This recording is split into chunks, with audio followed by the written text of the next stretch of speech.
युद्धात पळणारे घोडे लग्नाच्या वरातीत नाचत नाहीत भावा. भारताला ज्याने त्याच्या दमावर अनेक वेळा या ठिकाणी अनेक मॅचेस जिंकून दिलेल्या आहेत, त्याला भारताचा सरपंच म्हणून ओळखले जाते. हा तोच श्रेयस अय्यर.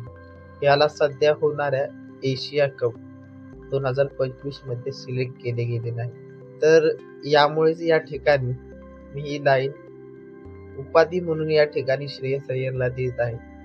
युद्धात पळणारे घोडे लग्नाच्या वरातीत नाचत नाही, तर असे का म्हणत आहे? तर 2024 मध्ये ज्या प्रकारे श्रेयस अय्यरने IPL मध्ये चांगल्या प्रकारे प्रदर्शन केले, कोलकाता टीमला त्या ठिकाणी टायटल जिंकून दिला.